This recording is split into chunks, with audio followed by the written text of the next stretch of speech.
back to tailgating, and we just finished week 4 of the NFL. I'm Bruce. I'm with Daryl. I'm with Marcus, and we're going to talk about maybe things that we were surprised at, things, teams, persons that maybe we're surprised at, unusual things that's going on so far.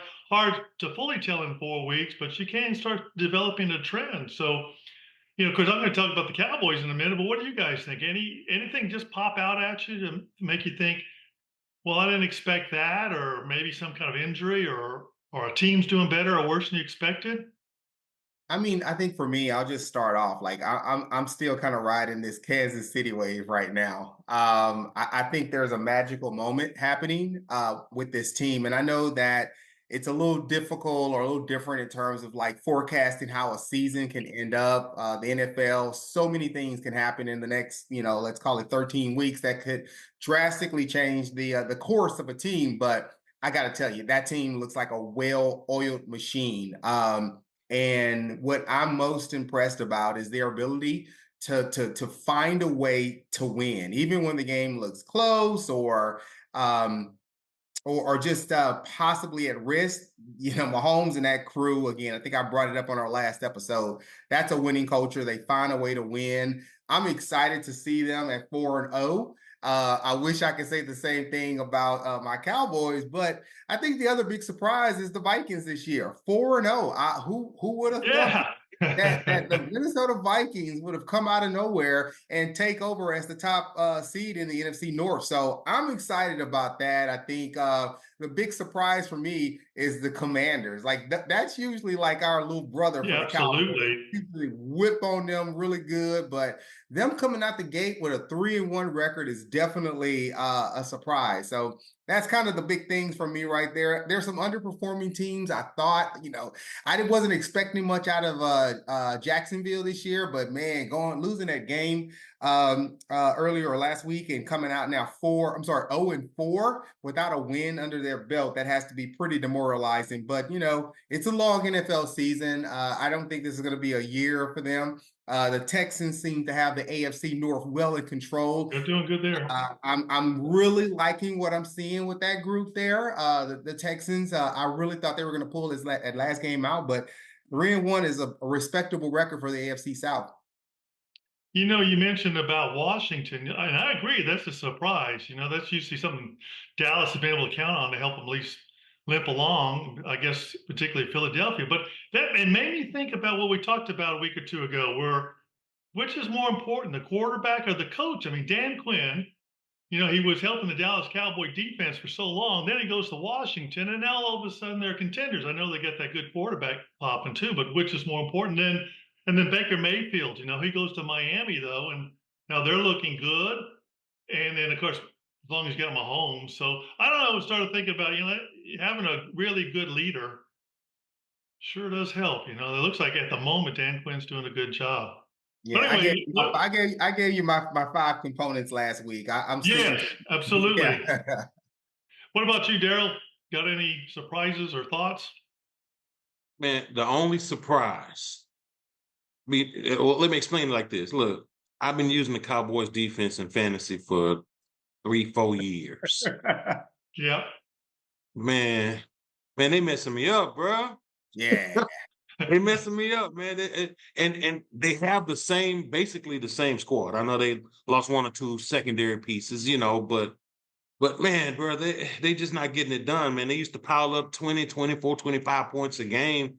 Mhm. And now, I mean, it's a big goose egg next to their name when I pull up the stats. So that's surprising for me, man, because and not only that, but it's probably going to get worse because DeMarcus Lawrence and Michael Parsons are going to be out for a while. So, but yeah, big surprise. Even without that, it's a huge surprise because they've been running number one defense for years, Yeah. and Yeah. it's just not happening right Yeah. now. And then, like you said, now that they got, Lawrence and Parsons out, that run game is going to be, defense is even going to be worse. Yeah, no, I mean it's been pretty blatant that there's chinks in the armor with the Cowboys defense this year. Like not only guarding the pass, but also just that just kind of the sacks are down this year. I just don't see that same energy I saw. And you think about protecting your house, right? The Cowboys went what 16 games in a row winning, Yeah. at home, and now what they've lost two at home. Like what's going on? Like that team is broken right now, and it's painful. You have no idea. Like there's literally a knife twisting in my side right now, but they're broken right now. I don't see our boys getting any better this year. It's going to be a long shot for them to really have a respectable season, and even a longer shot to come out at the top of the NFC East. Even though the Eagles, who we thought would be the favorite, don't necessarily seem to have their stuff together either. No, they don't. I was thinking like the Cowboys. I mean, I was, everyone's been picking at Dak Prescott, but I mean, he's playing well. Lamb is, they're getting their money, but it says like pass defense was 26th in the league. The rushing was 20. Oh, I mean, defense is 26th in the league. Passing 20th, rushing defense 27th, and then the offense are 13th. So they're fourth in passing, but rushing 32nd. You can't get any worse than that. So, I saw one stat that at one point, CD Lamb, he's been lining up in the back. He was our leading rusher, wide receiver. Seems like your running backs would be embarrassed by that. And I'm getting kind of worried. I know like we've said before, got to get the ball in his hands, but at the same time, he's not built like a running back. So I know that's scary too. Yeah, Daryl, what do you think? What do you think? What's really got me interested is watching the Jets this year. Because Yep. he's gonna pull a Tom Brady with the Buccaneers at the Jets. I don't know. What do you think? Nah, he ain't gonna do nothing, man. But and you know what, bro, surprised me about that? He had Lazard, who you would think would be balling off the meter. But bro, he is so inconsistent, Doc. I mean, he show up one game and get one catch, and he show up the next game and get nine. Then the next game he get two. I mean, bro, just completely and totally inconsistent. So, but yeah, the Jets, bro, Jets ain't gonna do nothing, man. Just, they ain't gonna do nothing. I love me some Aaron Rodgers though, bro, but Yeah, yeah, and they defense cold. They defense can do some things though, for hmm sure. yeah. He said, yeah. Well, did you see that video I saw this morning or yesterday? They're talking about part of the Cowboy problems. They're out in the practice field, and Jerry Jones flies in with his helicopter. You So know, they all have to get on the sidelines. Well, that thing.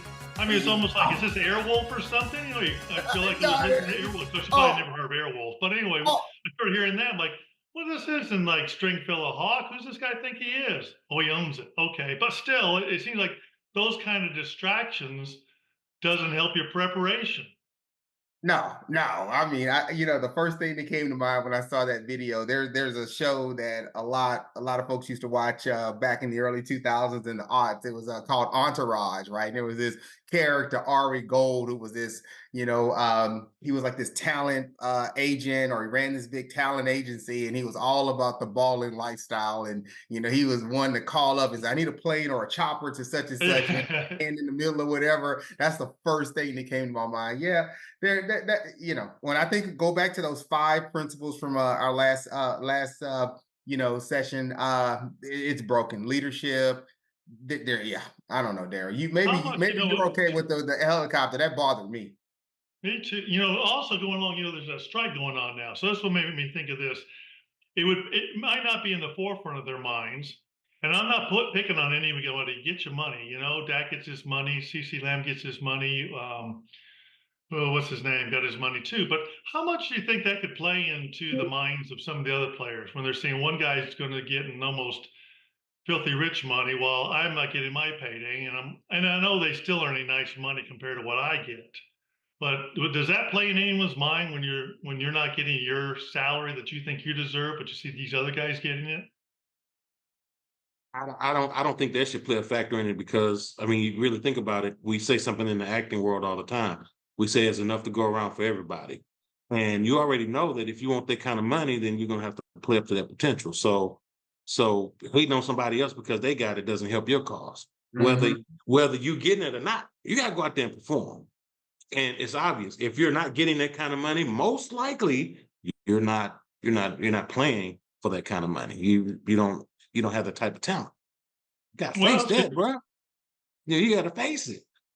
You I, know, I'm with you, Daryl. I think that to answer Bruce's question, I think what you just described is the way everybody should look at it. But the reality is, there's probably some hating going on, right? There's brother. probably some hating going on. It's like Mm. you paid them, they can carry the load. And it's a bad way to do business. It's a bad way to participate and really help your team reach the broader, bigger objectives. But yeah, it could be a factor there where there's a little bit of jealousy. I mean, think about it. For people to get to that level, it takes talent, but it also takes a little bit of ego, right? I want to be the biggest, the yeah, best yeah, on yeah. the and when your ego starts to get slapped around a little bit, it's like, well, I'm not getting paid anywhere near, but I was a decent contributor to this overall team success.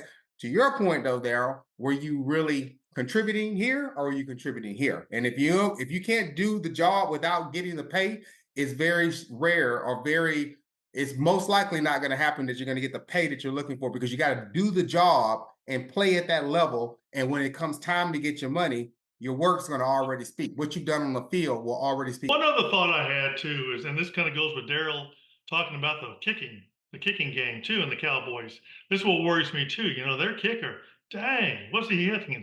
All those 65 yards, 60 yards.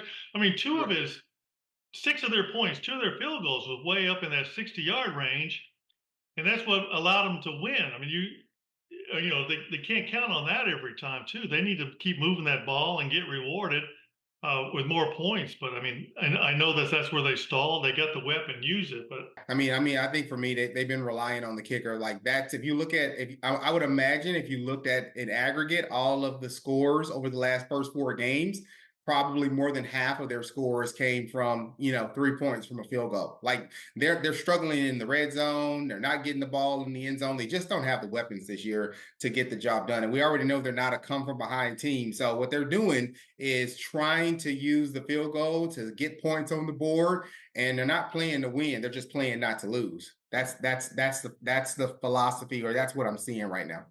wow, that's a huge difference. I mean, easy to say, but yeah, that's a horrible mindset to have.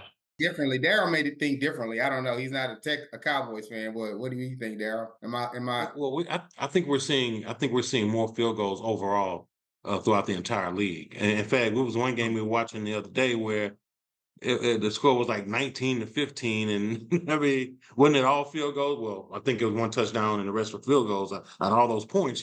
So, um, and you already know how I feel about field goals, man. And let's cut that out. Let's cut that complete. I don't want to completely cut it out. But look here, man. Look, only allow a field goal for those of you who didn't hear before. They're over there in the back. Look, only allow a field goal if it's fourth down and it have to be a 50-yard field goal. Or I mean, like let's put some rules behind Yeah, when you can kick the field goal so we won't settle for the field goal. There's yeah. a sense of urgency to put the ball in the end zone versus kicking it. Yeah, no, I get you, but I'm wondering would that result into like lower scoring games, right? Teams that just can't convert on those fourth and one or fourth and short, scenarios. I don't know. I like what you're saying though. I think it has become a field goals have become more popular today than touchdown. That's Um, insane. which I hate to say this because I don't know if I've ever gone against the Cowboys in a prediction, no matter what. But I'm just, I think they broke my heart last year. I thought they're doing well. I thought their defense was doing well, and then the way they just bailed on the first game of the playoffs. Jerry says they're all in. I don't see it. I'm going to say they're going to lose Sunday night, Sunday night game, isn't it? I'm going to say It's a they're going to Monday. lose Sunday night It's a because they Monday game. can't convert to touchdowns. They're relying on those kicks. So I'm going Yeah, to say they're going to lose. It's a Monday night football game, but yeah, I'm with you. I don't see it. That team's broken, and it breaks my heart to say that, but I don't see them. A wild card at this point is barely attainable. I just don't see it unless something drastically changes or something happens in the next few weeks. But don't see it. Like Emmett decides that Emmett, well, he's not coming back. I mean, who's that running?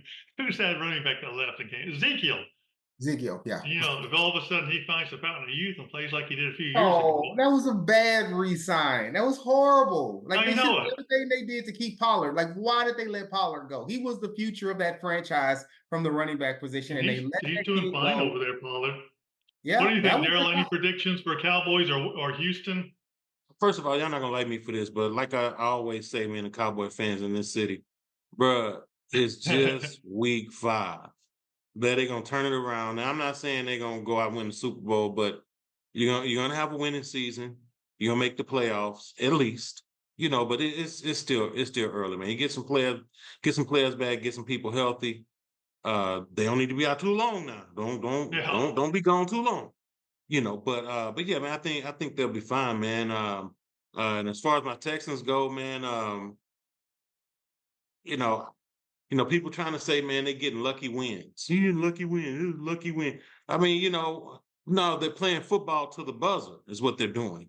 Yeah. They're playing, so what you want to see, and it's almost like the college football committee where they want to see teams blowing out other teams to consider themselves to be a legitimate contender. Well, I mean, I don't agree with that. I feel like if you're facing adversity on the football field in this current situation, you facing that adversity and then you come back and you find a way to win, you're doing a great job as long as you win in the game. So that's why I follow Texas haters. So yeah, hey, we gonna be all right. We gonna be all right, my brother. To go on with that too, I think Marcus kind of alluded to a little bit. When you have those wins at the end, they said lucky or whatever. Then the conspiracy theories come out there too, and say like, oh, the script's been written. Like every time, like they used to be, oh, the script's written for the Patriots. Well, where'd those script writers go? Oh, they went to Kansas City. I mean, they used to have it for Pittsburgh and Dallas. It's like whoever happens to be dominant, they got good players. They make their own luck. There's no script writers out there. No, I'm a writer. No, there's sure refs that have missed. They missed some calls, man. I tell you, tell that to Jacksonville this past week. I mean, man, they missed a lot of calls, or even the Seahawks, right? The Seahawks game, interesting. Like I watched that one with my son, and he's a big Seahawks fan, and oh my God, he was so ticked about some of the missed calls on the ref. So I don't think it's the script writers, but sometimes it does feel like, and I'm not a conspiracy theorist, but sometimes it does feel like, these refs get selective vision when it comes to calling teams. And sometimes it goes down to credibility, right? If you are a credible player and that's true. Yeah, that's true. There's a lot of truth. I think it comes down to that. But yeah, I don't believe in that. The gods above have already ordained that this team will win the Super Bowl or this team will win a division. It's all luck of the draw and how talented you are and how you show up on Thursday, Saturday, or Thursday, Friday, Sunday, and Monday. Well, Daryl says he's a script writer, so maybe we can get the Cowboys to hire him. Yeah. Part of that Screen Actors Guild. Well, instead of a SAG card, I'm starting to think the Dallas Cowboys have the SAD card, There you go. Anyway, well, that's all we got today. You guys like, share this, and also leave comments. Let us know. What do you think about what surprises have happened for teams, players? What do you think is going to happen to the Cowboys? It's kind of a mystery, Is Jerry right? He's all in, and they're going to keep on going and win it all, or what's next? Is Steven next? Who knows? I don't know. But anyway, thanks a lot.